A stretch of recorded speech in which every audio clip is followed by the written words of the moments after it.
Oh my gosh. I recorded a 31-minute long episode and I feel like I killed it, you guys. I feel like I gave the juice. And when I went to listen to it back, it caught none of the audio.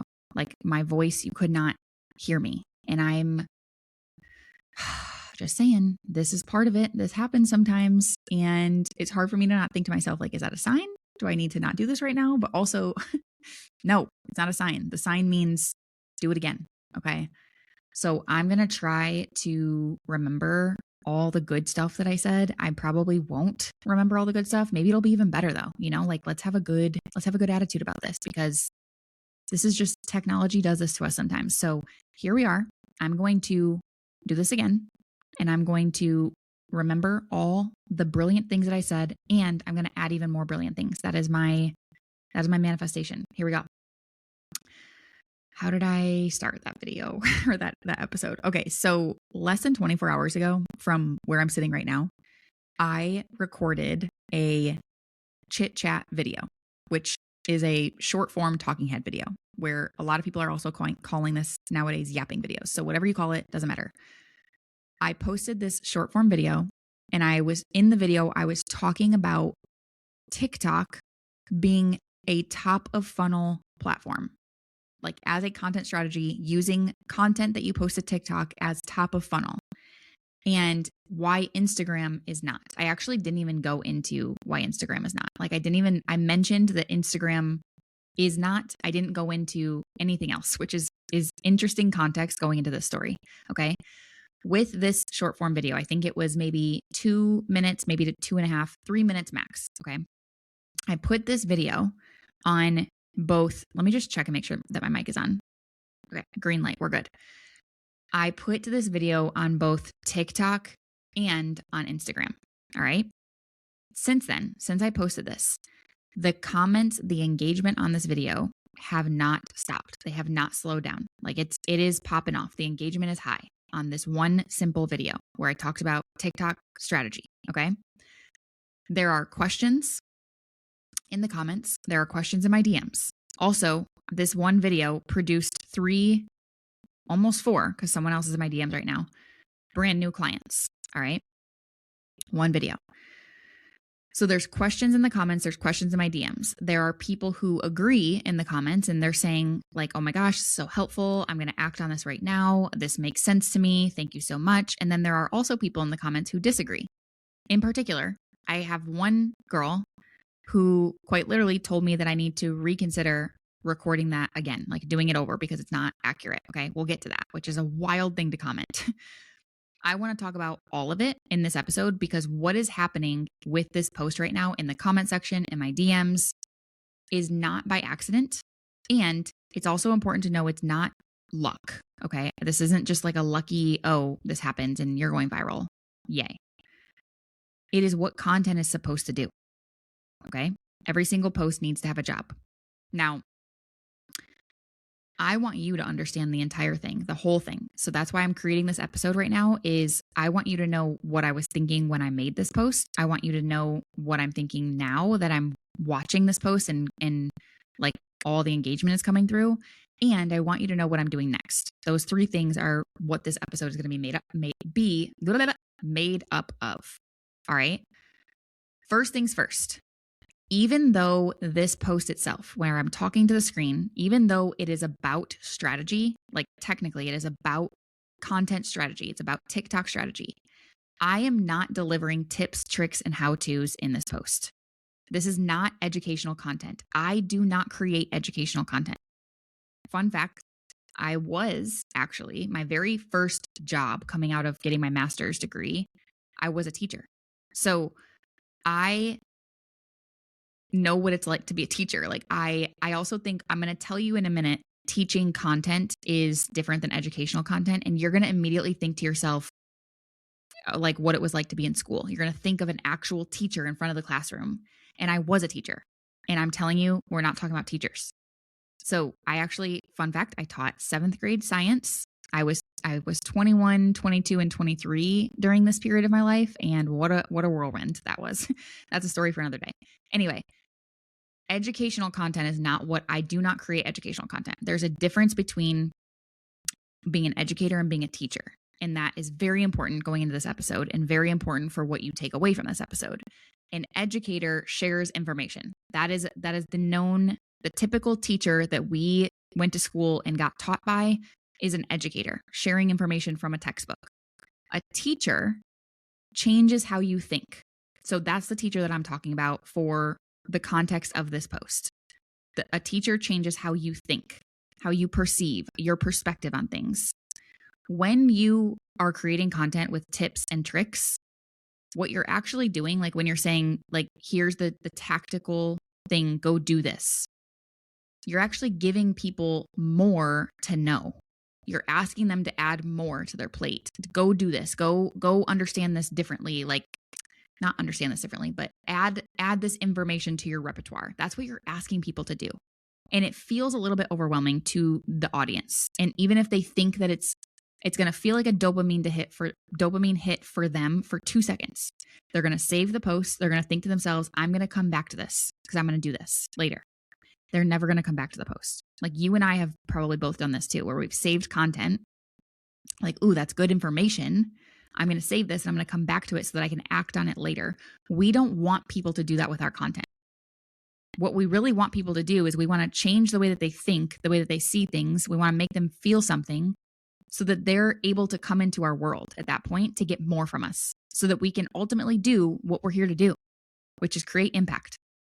We want to provide transformation. That's why I can speak for both of us. We are not showing up on social media just so that people like our content. Now, visibility is super important, so don't get me wrong, but that's not where it ends. And I'm going to take you through that in this episode because it's really important. I feel like I'm already forgetting what I said the first time I recorded this, but whatever. Okay, so when you teach people in your content, you are giving them a new way to see, a new way of seeing things. And what I did in this video that I'm talking about right now, and I'm giving you the behind the scenes, pulling back the curtain. What I did in this video was I taught. I was a teacher. I literally changed the way that my audience sees TikTok content versus Instagram content.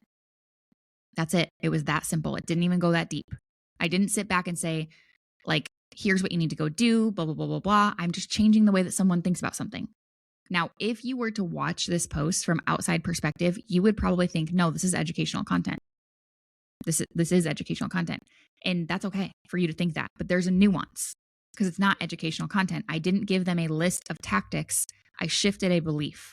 Now, before I go further, I want to be super honest about something because I can only be a teacher in my content because I've spent a lot of time and energy and focus getting really good at what I do. That's you don't get to just be a teacher. You are a teacher because you are an expert.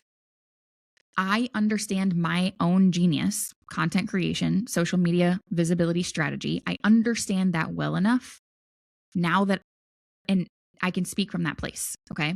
It makes it easier when you know more, you can speak more. You can speak deeper. You can speak differently. If you are listening to this though, and you're like, okay, I am not there yet. I'm not brilliant. I don't feel like I'm an expert. I feel like I am still studying my craft. I'm still getting good at it. That's okay. Like, you're not going to wait to create content for you to finally be an expert. It doesn't work that way. So instead, you might start with the tips and tricks. That's okay. There's nothing wrong with that. So you will be like a student in the fact that you bring forward tips and tricks, the things that you're learning as you go. You don't have to show up and pretend to be an expert if you're not.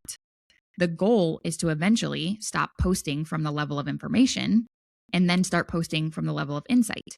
And that's when you just continue to level up as you go. Okay. It's like starting on freshman, then going to JV and then varsity. And then you're a captain of the team. Then you're the coach of the team. Then you own the team. Okay.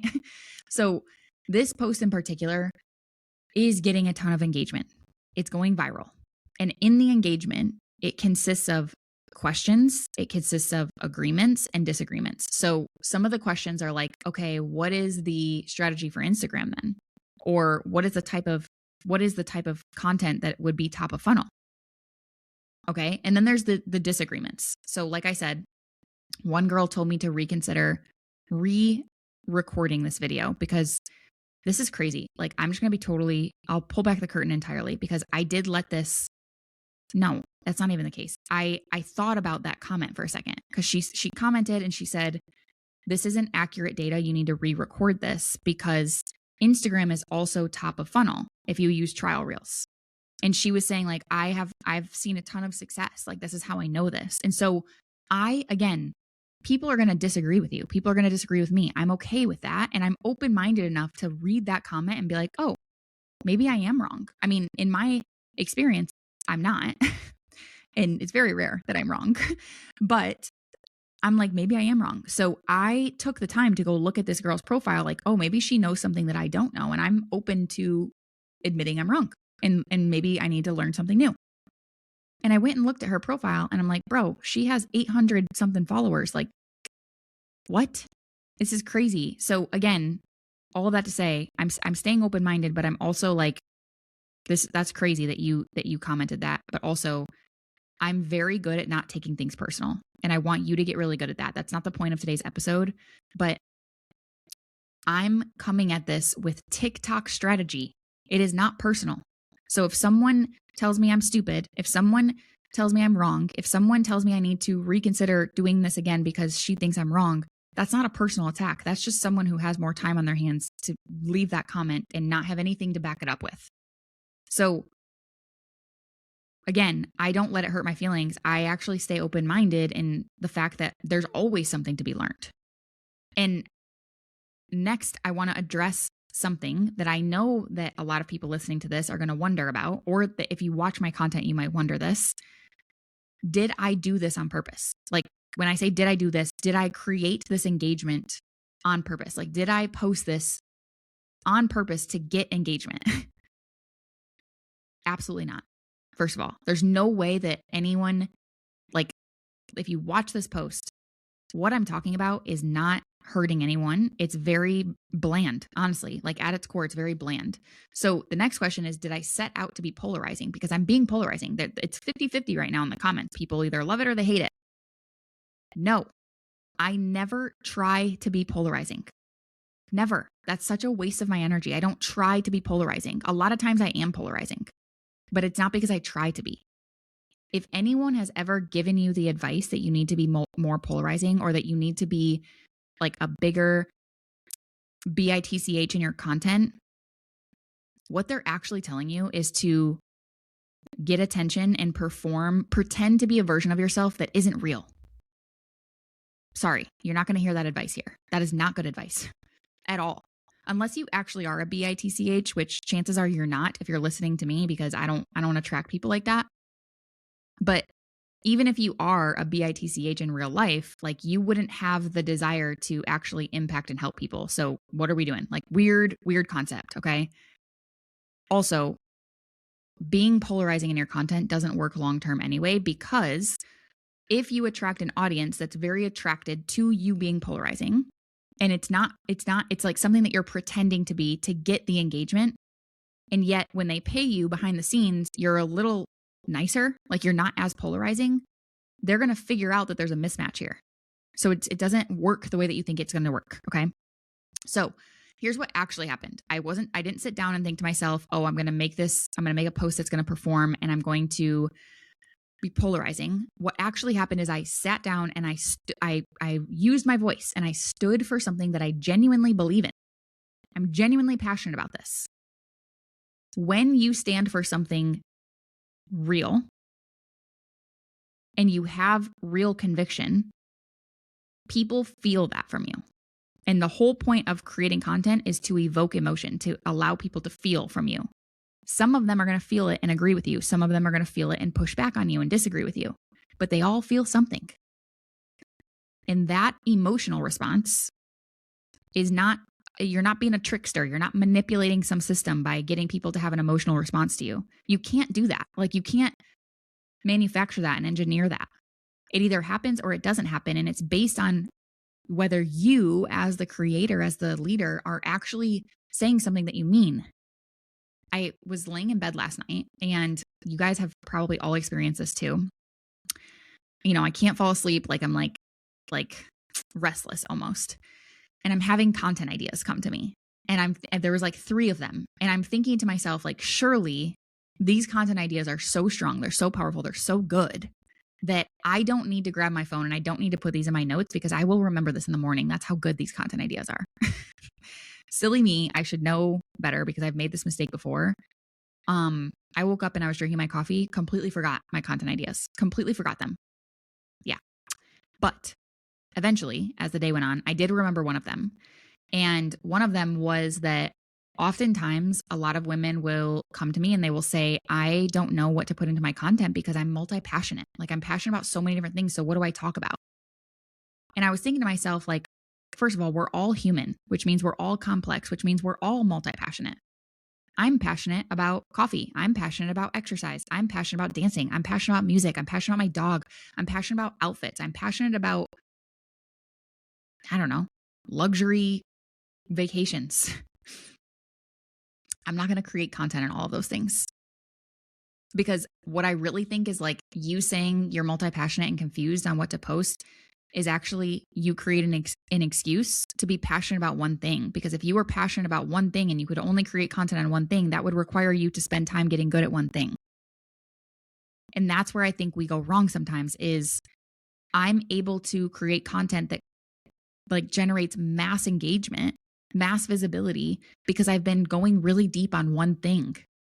And we think that we are creatives. We think like, oh, I'm just creative. Like, one thing is boring. That's the opposite of being creative. When you think about an artist who's like a painter, they're creative because they're doing the same thing, yet getting better and better, going deeper and deeper on the same thing. That is what being creative is. So you have to find that thing. Like for me, I've been talking about content and social media visibility strategy for years. I'm still learning about it.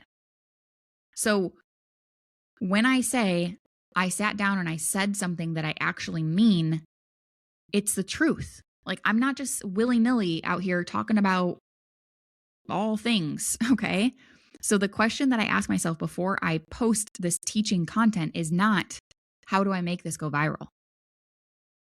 That's not it. I know how to go viral. I could shake my booty. I could say some really interesting things. Okay, this one time, I know that I'm like telling a lot of stories, but I saw a social media guru, like a very well-respected woman, actually, that has hella followers, a huge community. She's a social media coach, and she was giving the advice that you should like mispronounce a word in the first 3 to 5 seconds of your video. If you mispronounce a word on purpose, you will go viral. And I kid you not, okay? Again, I'm coming at you with honesty. I thought to myself, I'm going to try that. I'm going to try that. She got me for like 3 seconds and then I'm like, what? What are we doing? I don't need to go viral for mispronouncing a word. What is that going to do for me? What is that going to do for my brand? I don't need that. I want to go viral because you listen to my genius. You listen to my brain. You listen to my thoughts. So don't get it twisted. People will have you out here doing the wildest things just to go quote unquote viral. The goal is not to go viral in front of the wrong people. So again, I don't sit down and create content and ask myself, how do I make this go viral? That's not the question. The question that I'm truly asking myself is, okay, I want to create a post. Actually, it usually does not go in that order. It usually goes in the order of what perception shift have I been thinking about lately? Like, what is on my mind? What have I been mind effing lately? And how can I articulate that to my audience? Because if I care about it, guaranteed my audience is going to care about it, especially if it's under the umbrella of my niche. And that's it. And then I create the post. So I sit down, I think about what has been on my mind, and I try to put it into words. Now, another thing here, just to, again, just in the sake of this episode being fully behind the scenes, sometimes I will have a bullet point list of the topics that I want to cover. If you are, and I've talked about this before, if you are creating scripts that you are reading from, or you're having AI create you a script that is compelling, there's nothing wrong with having a script. So I don't want you to feel ashamed of that, especially if like that's the thing that's going to get you to post, go for it. But here's what you're doing. When you're using a script, you are training yourself on reading a script. You are not training yourself on being able to just speak. You're not training yourself on being like having a thought and being able to articulate it. You're training yourself on reading. And so many of you come to me and your big vision is like, I want to speak on stages. I want to be invited to be a guest on people's podcasts. I want to get paid to come into people's communities virtually and train their masterminds, their communities. And if you're using content scripts right now, you're training your brain. This is like twofold. You're training your brain to read, and you're also training your self-esteem that you don't have what it takes to just speak and do it clearly and powerfully. So if you're using a script, that's okay, but don't let yourself hold on to that forever. Like just use it to get you off the ground, and then switch over to a bullet point list, and then eventually nothing. You won't need anything. Okay. Now, where was I? I have no idea where I was. When you want to evoke emotion in your audience, you want them to feel something from you. And again, that might be disagreement. That might be agreement. You can't manipulate that. You can't try to get that out of people. It happens or it doesn't happen. So when that's the case, and you sit down and you think about what's on my mind, I want to put that into words. You can't predict what the audience is going to do with that. You can't.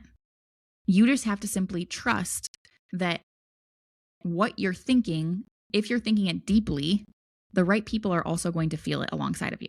That's it. It's very simple. So now I want to go a little bit deeper, because this, if you're still here, this is really important. And I'm so proud of you for still listening to me, even though I've been all over the place. But a lot of people will think that the job is done. Okay. Once the post is up, once the post is getting engagement, it's going viral, it gets all these comments, I feel good, I'm going to move on. The job is done. That is not what I do at all. That's not what I do. That's not the job. Once the comments start coming in and the post is going viral and getting a lot of engagement, my real work begins. Again, let me remind you, the end all be all is not just the visibility, it's what you get to do with it. So the real work begins once you start getting the visibility. I treat my audience on social media like I would treat a paying client. I am not sitting down and creating content just to convince them that I'm smart and worth following. Or I'm not sitting down to create content that I want to sell them into my world. Like, that's not what I do. Now, as a byproduct of the content that I create, I'm making hella sales, more than ever, because I'm not trying to sell. I am showing up and treating my audience like I would a paying client. I'm creating content that is genuinely valuable to people. And the most important thing that you want your content to do is to earn trust over time. If you are always trying to convince people about who you are when they pay you, or convince people that they should pay you, you're not gaining trust. You're being annoying. And that's not sales, by the way. That's not selling. Like I was a medical device saleswoman for several years. And if I would just go into these procedures and try to sell these surgeons, male surgeons, by the way, hey, you need to buy from me and my company. Hey, this is your pain point and this is your desire. Now buy from me. Bro, no. Trust, trust, trust. You need trust. Guess what? When you are creating content, let me just chill out for a minute because I feel like I'm yelling at you now. Whew. All right. I get very worked up over these things. Trust is also the thing that you want to cultivate in real life, like as a human to human connection. You want people's trust, like that is especially from the right people. Like you want to earn people's trust. If you're trying to be in a romantic relationship or a friendship, like you want people to trust you. So how do we do that? You also want your content to translate to who you are in real life. So in real life, part of honoring trust is being a good listener. We all know some bad listeners, and I don't trust those people. I don't know about you. So if I'm a good listener, then once I hear what someone's saying to me, I don't then hold back on my best thinking. It's exactly what I'm doing right here in this episode. Like all of this is happening, and I thought to myself, I need to create a post that is behind the scenes on the way that I'm thinking. This is my best thinking in this moment. Okay. Now, in your short form content, even in this podcast right now, I am not taking a water hose and spraying it at you, my audience, and expecting you to absorb everything. That's not what I'm doing. Teaching content is just the only thing that it is it's just very specific. And I don't want to create content where I'm like, here's my intellectual property, here's my proprietary formulas, here's everything that I know so that I want you to see me as smart. I want you to see me as brilliant so that you see that I'm worthy of paying and investing into. No, I don't need you to think those things about me. I think those things about me. What I need from you is to trust me, and I want to get really good at giving one perception shift at a time in my content, period. One at a time. I don't need to overwhelm people. And then when I get really good at that, which is constantly what I'm working towards, I watch what happens. So in this moment in particular, that is happening with this one single post. And I'm asking myself, what do they do with this perception shift? Where are they confused? What question does this answer, and what question does it open? So right now, I'm looking at the comments on this particular short form video, and what I'm seeing is a wide variety. Some people are telling me that they hate Instagram. Like some women are like, I think like quite literally the words were like, I loathe Instagram. And then another woman told me that she feels like humiliated on Instagram because her traction is so poor and she can't figure out how to grow. Like that was a very common comment of like, I hate Instagram. Okay. Some people are saying that Instagram trial reels are basically the same as TikTok videos because trial reels push to the explore page. They push to strangers first. And so does TikTok. Okay. What this tells me, honestly, again, this is the beauty of listening. What this tells me is that my audience currently doesn't fully understand how a funnel works. A simple funnel. I would have never thought this. Like without this post getting this engagement, I would have never thought this. They don't understand that not every single piece of content is supposed to attract brand new people. Like if that's all I'm doing is, if that's all I want is to attract new people and grow my following, I'm not a business owner. I'm not growing an empire. I'm not able to make the impact that I want to make. That's not the point of content. Every single post is not supposed to do that. But okay, so let's break this down. There's top of funnel, which is content that introduces you to someone who has never heard of you before. That's top of funnel. Then there's middle of funnel, which is content that deepens the trust with people who already know that you exist. Major key. So that you're taking a cold audience to middle of funnel. They're now a warm audience. And then there's bottom of funnel. That is the content that converts people who are already close to a decision on you. That is turning them into a hot audience. If you are only thinking about one layer, you just want a ton of followers, you just want a ton of views, you will be confused. And these comments are telling me that my audience needs help seeing a funnel in action. So what do I do with that? Okay. I do not, first of all, make another post right away. Like I'm not sitting there thinking like, oh my gosh, I feel like I have some momentum. I need to capitalize on this. I need another viral video. I need to get like, what can I post next that's going to get visibility? I don't do that. Okay. I take a deep breath. I get excited that people are giving me more ammo, more juice. And then I think to myself, who needs to hear this? Like who needs this conversation the most urgently? And that is my paying clients. If my audience is confused about a funnel, my clients might be confused too. So my first move, my first instinct is to bring the deeper teaching inside my membership. Now, here's the beauty of this. My clients have already gone through all of my formulas. So they understand the foundations. So when I bring this information to them, they can implement much quicker. Like there is no, I don't have to shift belief in them. Their belief is already shifted. They're in my world. So I give them the strategy. Go take action, do it, move. And they're like, yep, got it, done. They don't feel overwhelmed. Whereas my audience who is not yet trained up on my formulas, if I were to just go straight into strategy of here's what to do, here's the XYZ strategy, it wouldn't help them. They think that that's what they want, but it wouldn't help them. And as a very good teacher, I understand that. So After I give this to my paying clients, I will then make a YouTube video, maybe a couple short form videos as well, but I'll make a YouTube video for my broader audience that is a little bit more, it's not even that I'm holding back, to be honest. It's just a different approach to a public audience versus a paying audience. It's just a different approach. And you need to understand the difference between the two, because it'll not only increase your paying clients, but it also increases the nurturing and the results that you get your paying clients, truly. So it doesn't go in any other order other than, okay, I see what my audience is struggling with. I see what they're challenged with. And now I can bring this to my clients, and then I can bring it to a broader audience. There's no other way around it. That's the way it goes. Okay.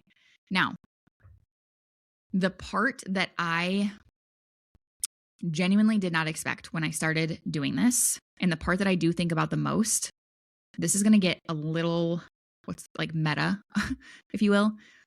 Simultaneously, while all of this is happening, the post that is going viral, the comments, the questions, the disagreements, the agreements, and the new clients coming in, all of that stuff, the biggest opportunity that I'm walking away with has nothing to do with reach or visibility.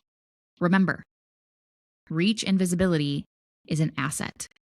It is not, okay, now all of a sudden I'm super popular on social media. It is, okay, now I'm super popular on social media. What do I get to do with that? So the biggest opportunity, and this is going to surprise you, but the biggest opportunity is I'm learning through this process, so I get the chance to become a better leader. Think about that for a second. I posted a 2.5, 3-minute video. And from there, it is making me sharper. It is making me more specific. It is making me more attuned to where my audience and my clients actually are. My content creation alone is evolving me, which is exactly why I named my signature content membership The Evolution. That's the whole point. It's this right here. This is what I mean. I am not sitting down and trying to create this perfected content that I hope calls in 1,000 clients and goes viral every single time. Does that happen? Absolutely, yes. But it's only because that's a consequence and a byproduct of me willing to evolve, to get better, and paying attention to that and putting all of my eggs in that basket. The pressure that I put on my content, when I'm creating content, there's a creation process. The pressure that I put on my creation is not, oh, I hope this goes viral, or, oh, this needs to perform, or, oh, I need more views and more engagement. Again, you guys, I'm going to be totally truthful. I don't think about those things anymore. I've trained myself out of that. So if that's not there, what is the pressure that I put on myself? Because we all know pressure creates diamonds, and we are diamonds. So the pressure that I do put on myself is what I'm telling you right now. It's the question of, am I evolving? And if I am evolving, how? If yes, how? And that's it. So I watch back some of my content and I'm like, have I gotten better? Have I evolved in many different ways? In the way that I speak, in the way that I think about things, in the way that I, whatever. So the thing is my ability to create content that directly answers questions and confusion that's showing up in my comment section right now. What is that going to do? It's going to deepen my connection to my audience even more. That no polished, curated, perfectly crafted viral video could ever do. So when I continue this conversation with them, they're going to feel understood. They're going to feel taken care of, as if a paying client would feel. And that is the whole point.